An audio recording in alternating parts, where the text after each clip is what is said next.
Being the eldest son means you get everything right. Everyone was stunned by my brother-in-law's wife's comment. She had always insisted that being the eldest son was important, but this was too much. Just as I was about to reply, my brother-in-law spoke up. My name is Sophia. I'm a 32-year-old working housewife. I got married to my husband Owen just last year. We've known each other since elementary school, but our relationship was far from expected. We'd usually argue whenever we met, but during our college years, he confessed his feelings to me. Embarrassed, he scratched his cheek as I looked at him in surprise. I initially turned him down, but from that point on, I started thinking about him more. Half a year later, I was the one confessing to him. We dated for about 5 years. After that, we went to tell his parents about our marriage. I was warmly welcomed. You must be Sophia. Owen has told me so much about you. It's such a pleasure to finally meet you today. Owen told me you're his first love. We're so happy to have someone like you as a part of our family. Well, I was pleased to hear this from my parents-in-law.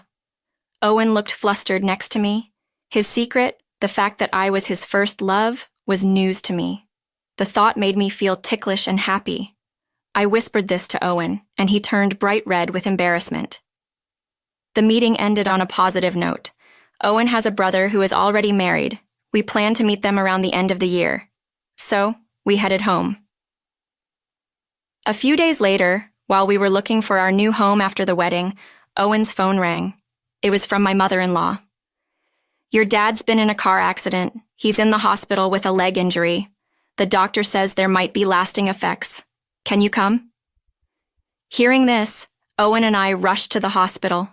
Mother-in-law was sitting alone on a chair in the hallway. Mom, how's Dad? Was this about lasting effects? Oh, and you too, Sophia. Thank you for coming. Your father apparently shielded a child who ran into the street and was hit by a motorcycle. I hugged my trembling mother-in-law, not knowing what else to do. Shortly after, the doctor emerged from the treatment room. His life isn't in danger, but he broke his femur. Given his age, even with rehab, we can't guarantee he'll be able to walk again. You should prepare yourselves for that possibility. We were all at a loss for words. My father-in-law is an active man, even in his 60s. He's passionate about his hobbies, playing basketball, volleyball, and skiing. The thought of him unable to do any of this was devastating. My mother-in-law looked completely disheartened. However, when my father-in-law woke up, he was different. When we told him about his leg, he just laughed it off. If my legs help save a child, then it's all worth it. I might not lose the ability to walk completely. Even if I do, I'll face it then. I can still compete in a wheelchair, you know. I'm just glad to be alive. I swear you're one of a kind, but you're right. It's a blessing. You're alive. My mother-in-law's face softened, filling the hospital room with laughter. Just then, the door swung open and a flamboyantly dressed woman walked in. Behind her, a man with 3 children also entered the room. Seeing my father-in-law, the man sighed in relief. Dad, I'm glad you're okay, but at your age, you should be more careful. Oh, Benjamin, you came, and you brought Emily too, thank you. The man called Benjamin was my brother-in-law. My husband resembles my mother-in-law, but my brother-in-law looks more like his father. When he noticed us, he nodded and introduced his children. And you must be Sophia, right? Thanks for marrying my little brother. I'm his older brother, Benjamin. This is my wife, Emily, and these are our kids. Say hi, everyone. The children greeted us one by one. I returned their greeting, and the atmosphere in the room turned pleasant, except for one person who looked unhappy. Emily, my sister-in-law. I'm glad you're safe, father-in-law, but you can't use your leg anymore, right? We can't take care of you. We have kids, so living together is out of the question. You're not going to impose on us just because he's your eldest son, are you? Nervously fidgeting with her freshly painted bright red nails, my sister-in-law Emily casually dropped her bombshell. The room's relaxed atmosphere instantly charged with tension. Look, Emily, don't worry about it. I have no plans to live with you guys. I'm doing fine, and we will go to a facility when the time comes. But wait, won't they charge us for that because, we're the oldest son's family? We also have the kids' education to think about, right, Benjamin? At Emily's rude comment, Even my brother-in-law Benjamin seemed at a loss, nodding uncomfortably. My mother-in-law was visibly shaking with anger. I glanced at my husband and then spoke up. "Hi, Emily. Nice to meet you. I'm Sophia, Owen's wife. Let me handle the situation with my mother-in-law. I mostly work from home, so if she stays with us, caregiving won't be an issue. We won't charge you just because you're the oldest son's family." "Oh, really? That is such a relief.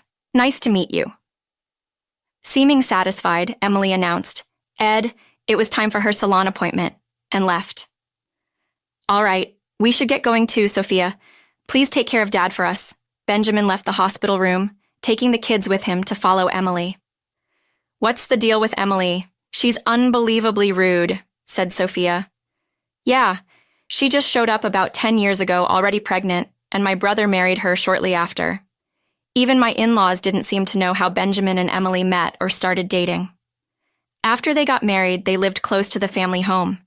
They'd drop their kids off and go out, but whenever they were asked for a favor, Emily always refused, complaining about them being the oldest son's family. But when it suited her, she emphasized that point. Mother-in-law, father-in-law, I wasn't speaking on impulse earlier. Owen and I discussed this on the way to the hospital, said Benjamin. Right, Owen. Exactly. Sophia chimed in. We haven't settled on a place yet, and a house next door just went on the market. We're thinking of buying it and building a home that accommodates both families. It'll be accessible for you, and we will cover the costs. Both my mother-in-law and father-in-law were delighted with our proposal. We quickly moved to secure the land. Luckily, both of us have stable income, so we passed the financial check easily. Soon after, we began plans to demolish the existing home and build a new two-family house. I suggested a design where we share the kitchen and water facilities. However, mother-in-law had some reservations. If we do that, selling the house later could be a hassle, or so I've heard. When we're gone, you won't need both parts of the house, right? It's better to have the option to rent it out. Also, we'll contribute financially, half of the down payment and half of the remaining mortgage. Put it under both Owen and Sophia's names. Owen will inherit it after us anyway, so it makes sense to keep it in both names. That way, it won't be a part of any inheritance issues. Grateful for mother-in-law's thoughtfulness, we decided to build a fully separate duplex. While it was under construction, we stayed in an accessible condo. Living with parents-in-law was surprisingly stress-free, and every day was enjoyable. Just a few days before moving into the new house, brother-in-law's family showed up unannounced at the condo to visit father-in-law. Brother-in-law's wife, making herself comfortable, commented while sipping the tea I made, Hey, mother-in-law, isn't this a bit much? The house is a fully separate duplex, right? I've considered the same thing, replied mother-in-law. What are you talking about? Sophia and Owen are building this for us. We have no plans to live with you now or in the future. You can't handle caregiving tests anyway, so don't worry about it. Mother-in-law's explanation didn't seem to satisfy brother-in-law's wife, not hiding her dissatisfaction. Brother-in-law's wife started voicing her thoughts. Look, in the end, Benjamin will inherit the family home, right? Then it's obviously better if we live there from the start. 5 bedrooms for just Owen and Sophia is excessive. We have 3 kids, and it would be just right for us. Our current place is too cramped, so it'd be a big help, right? So we'll take the left side, and mother-in-law can have the right side. Bye-bye the left side. Brother-in-law's wife meant the part we were supposed to live in. We had planned for the possibility of needing full-time care in the future, so the ground floor had 3 bedrooms with 2 additional rooms on the upper floor. The ground floor was for guests and father-in-law, and we had all agreed on this layout. Yet brother-in-law's wife assumed that they would use it. So if you're going to live there, you'll cover all the construction costs, right? And you'll also handle the caregiving. That was our plan when we built the place, said Benjamin. What are you saying? All of you are supposed to be on the right side, right? If caregiving is involved, cohabitation is essential. We're already living harmoniously, right? Then just keep it that way. We won't have to pay anything. Emily just continued dreaming aloud in her dream world. Her family saves on rent and lives in a spacious home, happy as can be. For the in-laws and us, caregiving becomes easier, and we get to see brother-in-law's wife's children regularly, making everyone happy, in her head. We owe it to my sister-in-law who made the win-win proposal. My father-in-law had been silently listening the whole time, but he now instructed my mother-in-law to retrieve something from a drawer.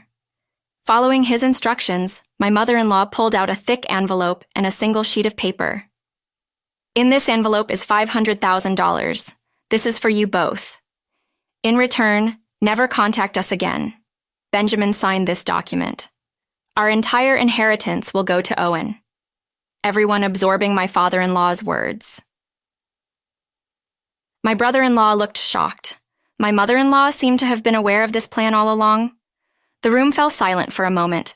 My sister-in-law wasn't one to back down easily, but he's the eldest son. Doesn't the eldest son get everything? Everyone was stunned at her audacity. She always insisted that the eldest son was the most important, but this was too much. Just as I was about to retort, my brother-in-law cut in. Enough is enough. Not just with my parents, but also with my brother and his wife. I can't go on with you anymore. Let's divorce, Dad. Will this signature do for renouncing the inheritance? And I don't need the $500,000, but please don't cut us off. The kids love you guys. At brother-in-law's words, father-in-law nodded in agreement. Mother-in-law, with tears in her eyes, seemed to be okay with it too. For a moment, my sister-in-law looked dumbfounded. But she soon regained her composure and started shouting, "Who do you think you are? Fine, let's get a divorce. You'll pay me alimony in court." "What are you talking about? You're the one who will have to pay alimony," my brother-in-law said, pulling out an envelope from a large bag. It contained a photo showing my sister-in-law arm in arm, with another man entering a hotel. Her face turned pale at the sight of it. He continued unfazed. "I knew you were cheating for a while now. When I looked into it for the divorce settlement, I was shocked. Your affair partner didn't even know you were married, even had an engagement going. He's really angry, planning to claim compensation in the divorce trial." "What? You're ruining my new start." "What? Everyone just enjoys bashing me. I won't forgive ruining my engagement." Facing his wife's sudden anger, brother-in-law handed her the divorce papers. "If you give me custody and our savings, I don't need alimony or child support. I'm sick of your cheating and your spending. Please, just divorce me. If you're that desperate for a divorce, fine, but don't come crawling back to apologize later. Live with your regret." With that, my brother-in-law's wife signed the divorce papers and left the house. Dad, Mom, Sophia, and Owen too. I'm truly sorry for all the trouble caused by not stopping Emily. My husband comforted his apologetic brother and looked at father-in-law. We love our grandchildren too. We plan to help out with the kids. Exactly, to be honest, we made our decision thinking you and Emily were on the same page, but we see now that you're not. Yeah, I've been thinking, maybe we don't have to go as far as disinheriting. As brother-in-law shook his head. He mentioned they'd already rented a nearby house and planned to get by mainly with the kids, relying on the family only when absolutely necessary. Before leaving with the kids for an appointment with the lawyer, afterward brother-in-law and his wife divorced. The wife apparently sought support from her affair partner. However, the affair partner claimed engagement-breaking compensation. And what's more, they met at a singles event. She's now banned from that group after they found out she was married. Her strict family has disowned her for what she did. She came to plead with brother-in-law one more time, but the parents-in-law refused to tell her where he moved. She trudged back home alone. My brother-in-law is doing well, starting anew with his kids. It turns out his wife wasn't much of a homemaker, but he and the kids have been managing the household just fine on their own. His kids are extremely well-mannered and responsible, and they're doing their best to support their busy dad. When they visit my husband's parents, they make it a point to stop by our place, and we started cooking together lately. They even started calling me sister. As for my father-in-law, his post-surgery recovery is going remarkably well, and his rehab is right on track. He's regaining his ability to walk, and the doctors are surprised at his rapid recovery. My mother-in-law mentioned they're not planning on living with us for now, to which I replied, "That's too bad." On my end, a year after we moved, I found out I'm pregnant. It's still early days, but when we told my husband and in-laws, they shed tears of joy. Since we had to postpone my father-in-law's get-well-soon party due to the move, we decided to combine it with a baby celebration. It might be a bit early, but their happiness makes me happy. So why not? My husband recently got promoted and received a pay raise. I'm mostly working from home and plan to work as much as possible before the baby comes. Because of this, We've made good progress on our mortgage payments. Truth be told, I'm actually looking forward to living with my in-laws in the future. When I shared this with my mother-in-law, she got teary and thanked me, which made me a bit bashful. We're all looking forward to welcoming this new life into our family, and I can't wait for all the joy and liveliness the future holds for us.